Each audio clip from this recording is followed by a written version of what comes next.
Hey, Hi. How are you? yeah, Richards. Yeah, so here's a Laurie. Laurie is a seasoned reporter who has been writing and contributing to a lot of different fashion magazine. So today she has a few questions just to get to know more about your brand and for potential media coverage. Hi, Okay. nice to meet you. I just have a couple of questions for Hi, you. Laurie. Hi. Sure. Thank you for joining us. My first question is, how did you get involved in fashion and what inspired you to launch your brand? Oh my God. Okay, so we started in 1994, Okay. and how I got inspired is my wife and we founded the company then, and before that I was an engineer, and I was working on defense electronics. My wife was working in the garment center. She was a merchandiser and designer. And my market kind of went away, which is the Berlin Wall fell down, my defense budget went down, and we came up with this idea for a women's company called Tailor New York, and that was back in 1994. It was a young bridge company.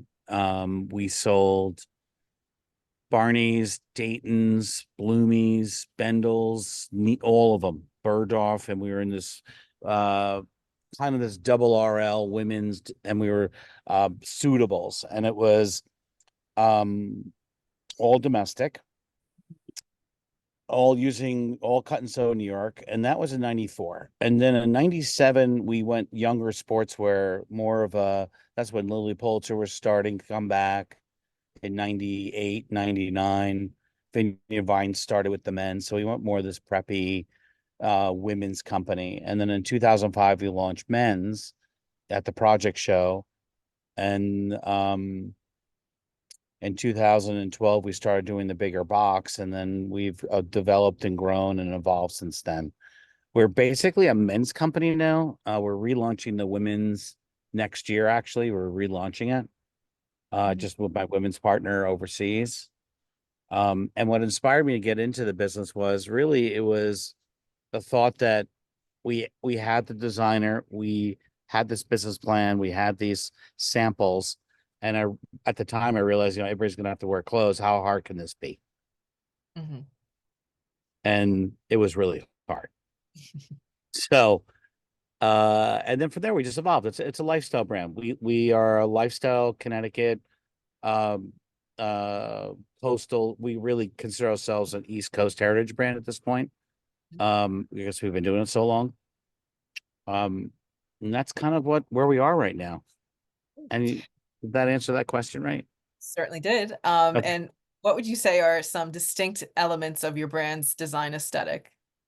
Um, Classic, timeless, preppy, but updated. We're all about fabrication. Um, What do you mean by fabrication? The materials you use? Materials we use, yeah, it's Where are they time. sourced? So we use, like, we use seersucker, and we have mattresses coming back, and kind of it's about all the texture that we have, but really on a men's classic level, Mhm. right? More Where do timeless, you and where it's do you not source? necessarily trendy. Mhm. Okay. Sorry, I didn't realize you were still talking. You broke up for a Okay, second. sorry. Okay. Where do you source your materials? We source everything now either out of the fabrics are either out of India, Bangladesh, or China is really the textiles, all the sourcing. Okay. And do you have any sustainability elements that you incorporate into the brand? Oh yeah, yeah, yeah, yeah. So we the last 4 or 5 years, the sustainability is a huge part of our brand. It starts from the intentional design of recycled materials, recycled trims, uh, kind of the feeling of, buy less, wear more, just because our clothes last so long. In addition to that, we um donate on the e-com side. We donate 2 trees for every garment that goes out the door, so we kind of reducing our carbon footprint. um we're using as many recycled materials as possible where it's intention. We do very little polyester. When we do, it's usually all recycled, Mhm. all certified. um we tried to do carbon neutral, get carbon neutral certified. Mhm. um but it turns out we couldn't. And what we've done is we kind of know our carbon footprint. We got to measure, and then over time we're reducing our carbon footprint and doing everything we can to offset that with carbon credits. And really our carbon credits is really the trees. And so that's kind of where we are with sustainability. Well, that's definitely important because a lot of brands are like they're trying to be 100% sustainable, but in fashion that's like kind of impossible because it's just notoriously wasteful. So that's definitely that's a big deal that you plant trees for, Yeah, you know. like we just started using hemp in a lot of our products, which use a lot less water. You know, we have this technology on our product that you wash the clothes less because we have the antimicrobial, which reduces the smell. You wear it longer, you don't have to buy more. We're a better product where the goods last longer, right? We're not fast fashion. Mhm. And we work with factories. We try to as best we can, and most of them are either LEED or LEED Gold at the factory level. And really, when we talk about sustainability, it's really about the carbon footprint to me. You know, all the other organic, when someone says you're organic, it's kind of doesn't mean much for the carbon footprint. It's really how are you reducing your carbon footprint and what are you doing to offset that as a company, overall company, on each product. And apparel is really hard to do that. Certainly is. It certainly Yeah. is. Yeah. Um, what would you say inspires your designs? Oh, that's a question for the creative director, I guess. I should have had the creative director here. I I don't know how to answer that question. Okay. Um, the inspiration, I guess, comes. It really that's a designer question where she gets her inspirations from. Okay. So what would you say are some benefits that your partnership with Taylor offers your clients? The data. Really, we're doing it to get the data back and really to understand, you know, the likes and the cons and the pros and fix it. And that's kind of where we're looking to get out of it. Mhm. Um, to really get the one-on-one response back from Taylor. Interesting. And Yes. Laurie, I think that's comes with one is about the quality of the clothes after washes, like how many washes can really stand and what were potential issue or strengths of the real quality after multiple washes and wear by different people. And then the other is also the frequent feedback from customers. People pay a monthly fee to get subscription. So then they usually get feedback, give back the feedback every other week, which you never see in other brand. I use the word for Targets and eBay's and Sears and Kmart. We rarely see customer go back to store and tell them what happened or even have time to leave something online.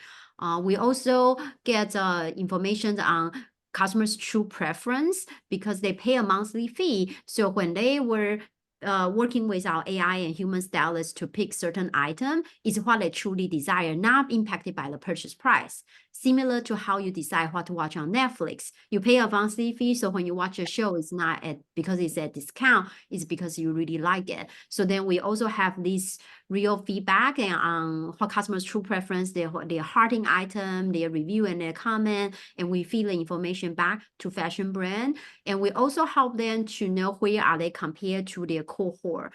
If you are in this segment and are you more too pricey or cheaper, or are you undervalued, or you may think this is your value prop, but actually what customer really love about brand isn't the other thing. So we also feed those feedback back to our fashion partners. And then also the feedback from our stylists too, besides the customers, because stylists may be doing the mix and matching, and then sometimes they couldn't find certain item that a lot of customers will be looking great in terms of outfittings. And so we also get the feedback from stylists from all over the world and tell brands what they are looking for, what's coming and what's missing in the market, so then they can consider for the new collection. And you answered all the questions that I had for you. But other than those, is there anything exciting planned for the future that you would like to share with our readers that I can include in the article? That's addressed to me. Is that to me? Yes. Uh,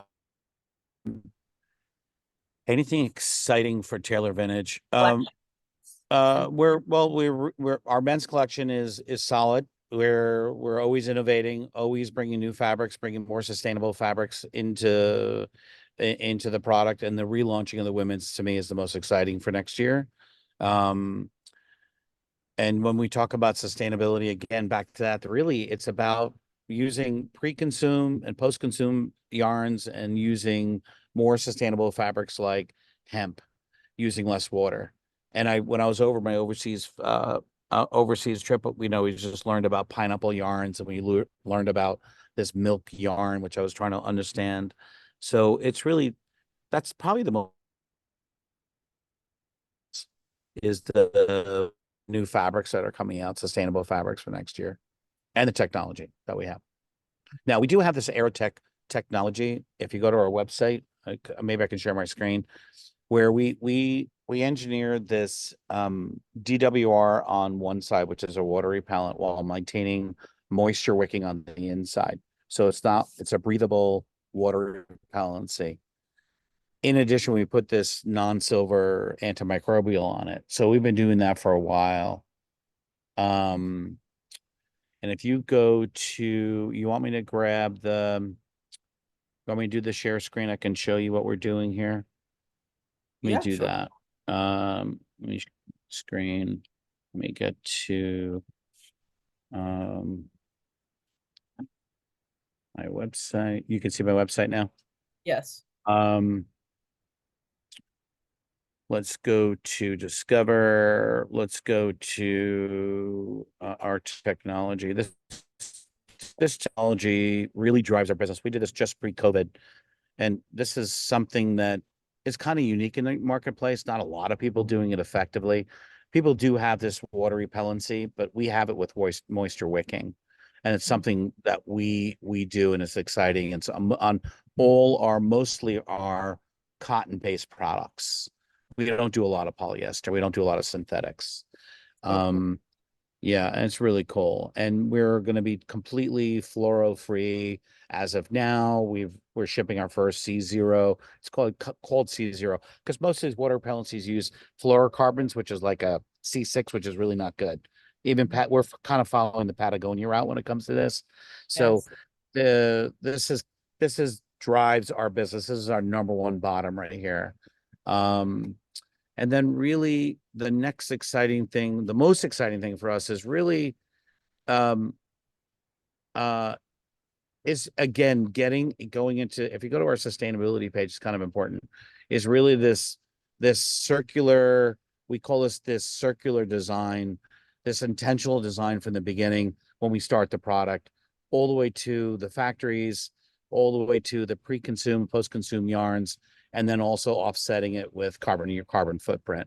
And that's kind of our circular movement. We haven't figured out a way yet. It's on the thing is to get this return your old garments and get credit for new. And then we can dispose it to get the landfill. But we felt that returning a piece or two pieces of garments was just going to increase the carbon footprint with more shipping. So we kind of we're on the fence if it really makes sense or not.